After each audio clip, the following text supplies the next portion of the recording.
क्या आपने कभी सोचा है कि अगर उल्लू दिन में दिख जाए तो उसका मतलब क्या होता है? लोग कहते हैं ये कोई संकेत है, कोई राज है, कोई आने वाली बात की दस्तक है, लेकिन असली कहानी इससे भी ज्यादा रहस्यमयी है। बहुत साल पहले एक छोटे से गांव में आरव नाम का लड़का रहता था। गांव जंगल के किनारे था और वहां एक पुराना बरगद का पेड़ था।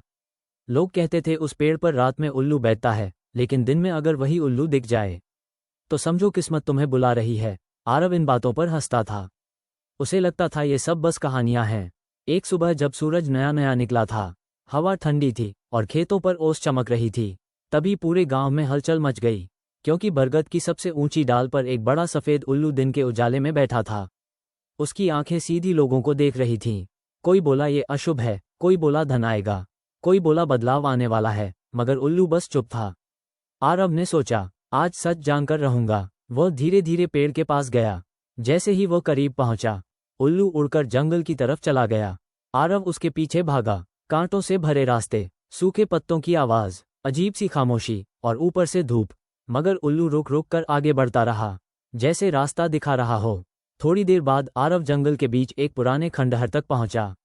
वहां टूटा दरवाजा था, अंदर अंधेरा था। तभी उल्लू दरवाजे पर बैठ गया। आरव का दिल तेज धड़कने लगा। उसने हिम्मत की और अंदर गया। भीतर दीवारों पर पुराने चिन्ह बने थे। बीच में एक लकड़ी का संदूक रखा था। जब उसने खोला, उसमें सोना नहीं था, हीरे नहीं थे, उसमें पुराने कागज, नक्शे और गांव के इतिहास की किताबें थीं। उन कागजों में लिखा था कि गांव के नीचे मीठे पानी का बड़ा स्रोत है, अगर सही जगह कुआं खोदा जाए तो कभी सूखा नहीं पड़ेगा। आरव सब लेकर गांव पहुंचा। पहले किसी ने भरोसा नहीं किया, पर जब बुजुर्गों ने मोहरें देखीं, सब मान गए। बताए गए स्थान पर खुदाई हुई और सचमुच पानी फूट पड़ा। गांव खुशियों से भर गया।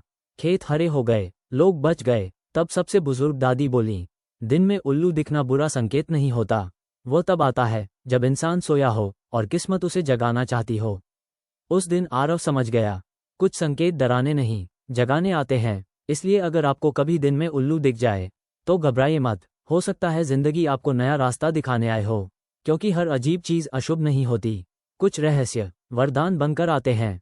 मीरा की आखिरी पर्ची पढ़ने के बाद वीर ने सोचा, अब सब खत्म हो चुका है, राज खुल चुके हैं, गांव को इंसाफ मिल चुका है और वह आत्मा अब हमेशा के लिए मुक्त हो गई है। लेकिन कुछ कहानियां खत्म होकर भी खत्म नहीं होती। उस रात पहली बार वीर चैन से सोया, लेकिन आधी रात को उसके कमरे की दीवार पर किसी ने 3 बार दस्तक दी। ठक ठक ठक। वीर की आंख खुल गई। घर के सारे दरवाजे अंदर से बंद थे, हवा तक नहीं चल रही थी। फिर आवाज आई, ठक ठक ठक। इस बार खिड़की से। वीर धीरे धीरे उठा, खिड़की खोली। बाहर कोई नहीं था, बस आंगन की मिट्टी पर गीले पैरों के निशान बने थे, जो सीधे घर के अंदर आ रहे थे, लेकिन बाहर जा नहीं रहे थे। वीर के रोंगटे खड़े हो गए। वो निशान उसके कमरे तक आए थे और उसके बिस्तर के पास खत्म हो गए। सुबह उसने ये बात किसी को नहीं बताई, क्योंकि गांव पहले ही बहुत डर चुका था। लेकिन उसी दिन से अजीब बातें शुरू हो गईं। जिस कुएं को भर दिया गया था, वहां की मिट्टी हर सुबह खुदी हुई मिलती। बरगद के नीचे दीपक अपने आप जल जाता। तालाब का पानी रात को काला पड़ जाता। और सबसे डरावनी बात, गांव के जिन लोगों ने सच छुपाया था, उनके घरों की दीवारों पर रात में एक ही शब्द लिखा मिलता, बाकी। वीर समझ गया, मीरा गई नहीं थी, या शायद कोई और जाग चुका था। उसने फिर से पुराने तहखाने के कागज निकाले, हर पन्ना पढ़ा, हर नाम देखा। तभी उसे एक बात समझ आई, मीरा ने कभी चौथा नाम नहीं बताया था। 3 राज खुले थे, लेकिन सूची में कुल 4 लोग थे। चौथा कौन था? वीर का दिल बैठ गया। उसने आखिरी तस्वीर फिर देखी। इस बार पीछे कोने में खड़ा एक आदमी दिखा, चेहरा आधा छुपा हुआ, हाथ में वही ताबीज जो वीर के गले में था। ये ताबीज उसे बचपन से मिला था। उसने दौड़कर माँ से पूछा, ये ताबीज किसका है? माँ का चेहरा सफेद पड़ गया। उन्होंने कांपते हुए कहा, ये तेरे असली पिता का है। वीर जैसे जम गया। असली पिता? माँ रो पड़ी। उन्होंने कहा, तेरे पिता वो नहीं जिन्हें तू पिता कहता रहा। तेरे असली पिता गांव के स्कूल मास्टर थे। उन्होंने सच जान लिया था और तुझे बचाने के लिए तुझे मेरे हवाले कर दिया। फिर वो भी गायब हो गए। वीर की सांस रुकने लगी। मतलब उसका जन्म भी इसी रहस्य से जुड़ा था। उसी रात फिर वही घंटी बजी, छनन छनन। वीर ने दरवाजा खोला। बाहर एक पुरानी किताब रखी थी, उस पर मिट्टी जमी थी।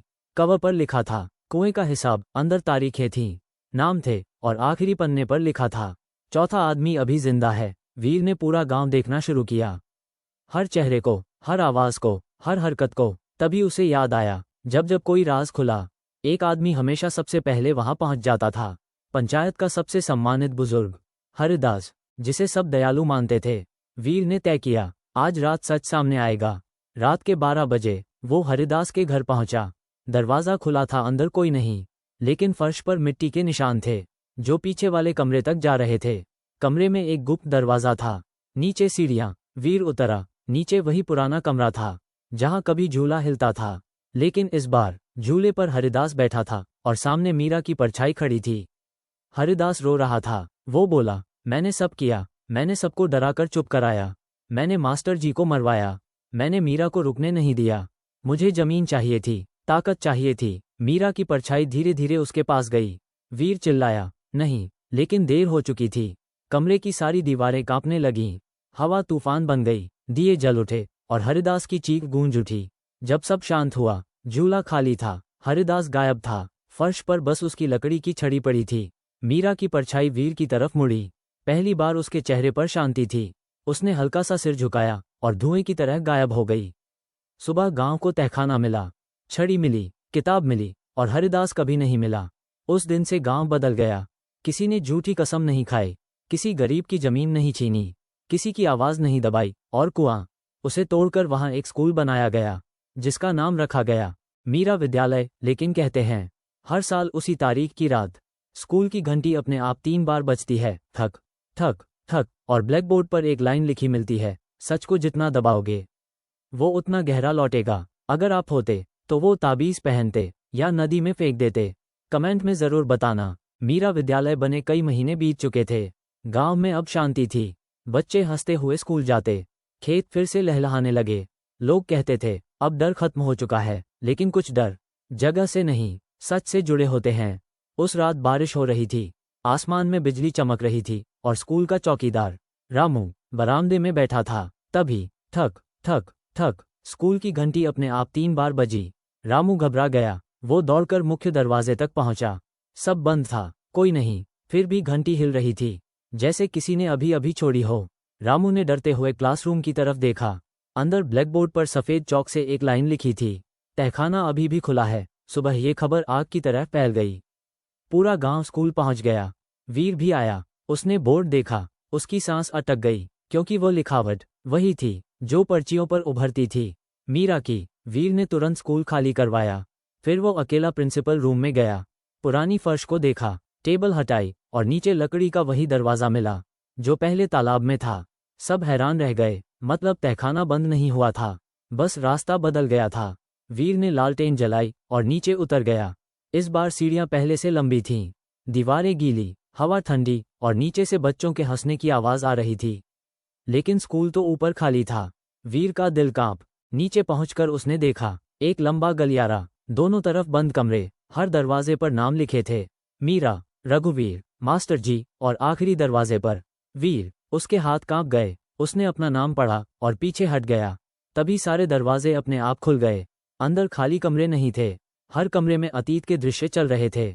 मीरा रो रही थी, रघुवीर जंजीरों में था, मास्टर जी भाग रहे थे, और वीर वाले कमरे में एक छोटा बच्चा कोने में बैठा था, गले में वही ताबीज। वीर समझ गया, वो खुद था। उसकी यादें जो कभी बताई ही नहीं गईं। वो कमरे में गया। जैसे ही बच्चे के कंधे पर हाथ रखा, पूरा दृश्य बदल गया। उसने देखा, एक रात, आग, चीखें, लोग भाग रहे थे। हरिदास कुछ आदमियों के साथ घर जला रहा था। अंदर एक आदमी बच्चे को छुपा रहा था। वो स्कूल मास्टर थे। उन्होंने बच्चे को ताबीज पहनाया और पिछली दीवार तोड़कर बाहर भेज दिया। वो बच्चा वीर था। वीर रो पड़ा, मतलब उसके असली पिता ने उसे बचाया था और खुद वहीं रह गए। तभी अंधेरे से एक धीमी आवाज आई, बेटा। वीर जम गया। सामने धुएं में एक आकृति बनी, स्कूल मास्टर, चेहरा शांत, आंखों में प्यार। उन्होंने कहा, मीरा ने न्याय दिलाया, अब तू मुझे मुक्त कर। वीर ने कांपते हुए पूछा, कैसे? आकृति ने इशारा किया। गलियारे के अंत में एक लोहे का दरवाजा था। उस पर लिखा था, जो सबसे गहरा दबा है। वीर वहां पहुंचा, दरवाजा खोला। अंदर मिट्टी में दबा एक संदूक था। उसमें राख, कुछ हड्डियां और एक टूटी चश्मे की फ्रेम, मास्टर जी की। वीर घुटनों पर बैठ गया। आंसू रुक नहीं रहे थे। उसने पूरे सम्मान से सब बाहर निकाला। सुबह पूरे गांव के सामने अंतिम संस्कार किया गया। पहली बार वीर ने अपने असली पिता का नाम लिया। पूरा गांव रो पड़ा। उस दिन स्कूल के सामने उनकी मूर्ति लगाई गई और सबने सोचा अब सब खत्म। लेकिन उसी रात ब्लैकबोर्ड पर फिर एक लाइन लिखी मिली, एक को मुक्त किया, अब खुद को कर। वीर समझ नहीं पाया। फिर अगले कई दिनों तक उसे हर जगह एक छोटा बच्चा दिखने लगा, कभी खिड़की में, कभी तालाब किनारे, कभी बरगद के पीछे। वही बच्चा, वही ताबीज, वही डरी आंखें। वो उसका डर था, उसका बचपन जो कभी ठीक नहीं हुआ था। वीर ने पहली बार गांव वालों से सब कहा, अपनी सच्चाई, अपना दर्द, अपना डर। और जैसे ही उसने सच बोला, उस रात स्कूल की घंटी आखिरी बार बजी। ठक ठक ठक, फिर हमेशा के लिए शांत हो गई। आज भी कहते हैं मीरा विद्यालय में अगर कोई बच्चा रोता है तो हवा धीरे से चलती है और ब्लैकबोर्ड पर धूल से एक शब्द बनता है, हिम्मत। अगर आप होते, अपने अतीत का वो दरवाज़ा खोलते या बंद ही रहने देते? कमेंट में ज़रूर बताना। मीरा विद्यालय की घंटी शांत हुए कई साल बीत गए। गांव अब पूरी तरह बदल चुका था। बच्चे पढ़ लिख कर शहर जाने लगे, खेतों में हरियाली लौट आई और पुराने डर अब सिर्फ कहानियों में बचे थे। वीर अब स्कूल का प्रधानाचार्य बन चुका था। वो हर बच्चे को यही सिखाता, सच से भागो मत, डर को छुपाओ मत और किसी की आवाज़ कभी मत दबाओ। लोग कहते थे अब सब समाप्त हो चुका है, लेकिन आखिरी अध्याय हमेशा सबसे चुपचाप आता है। एक सर्द रात वीर स्कूल के दफ्तर में पुराने कागज देख रहा था। तभी बाहर से बच्चों की हंसी सुनाई दी। वो मुस्कुराया, सोचा शायद कोई देर तक खेल रहा होगा। लेकिन जब बाहर निकला, पूरा मैदान खाली था। ना कोई बच्चा, ना कोई कदमों के निशान, बस ठंडी हवा और झूले का धीरे धीरे हिलना। जबकि उस मैदान में कोई झूला था ही नहीं। वीर की मुस्कान गायब हो गई। उसे महसूस हुआ कोई आखिरी बात बाकी है। वो धीरे धीरे पुराने बरगद तक गया, जहां कभी सब शुरू हुआ था।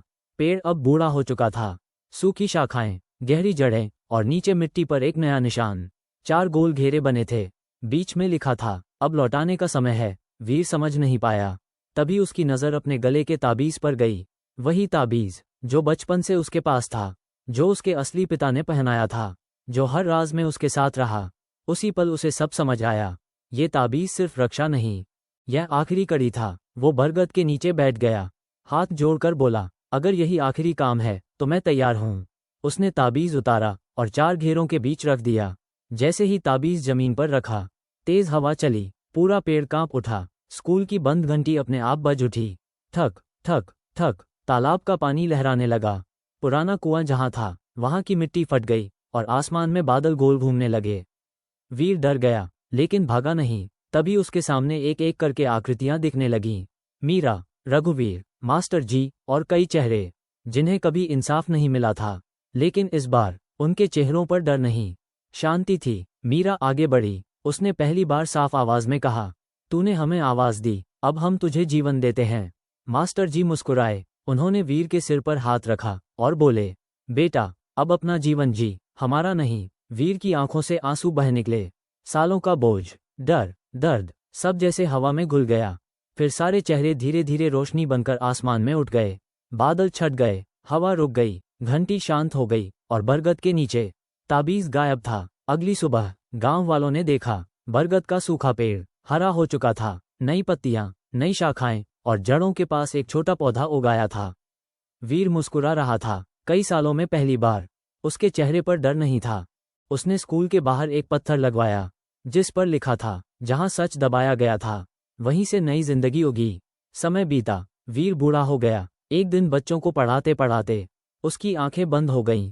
चेहरे पर मुस्कान थी, जैसे कोई पुराना दोस्त लेने आया हो। आज भी मीरा विद्यालय में जो बच्चा सच बोलता है, उसे पढ़ाई में हिम्मत मिलती है। जो डरकर रोता है, उसे अचानक ठंडी हवा छू जाती है और बरगद के पेड़ से एक पत्ती गिरती है। कहते हैं वो आशीर्वाद होता है। और अगर रात के 12 बजे बहुत ध्यान से सुनो तो घंटी नहीं, बस एक धीमी आवाज आती है। डर खत्म नहीं होता, सच उसे छोटा कर देता है। यही थी उस कुएं, उस गांव और वीर की आखिरी कहानी। अगर आपने यहां तक सुना तो कमेंट में लिखो, सच की जीत।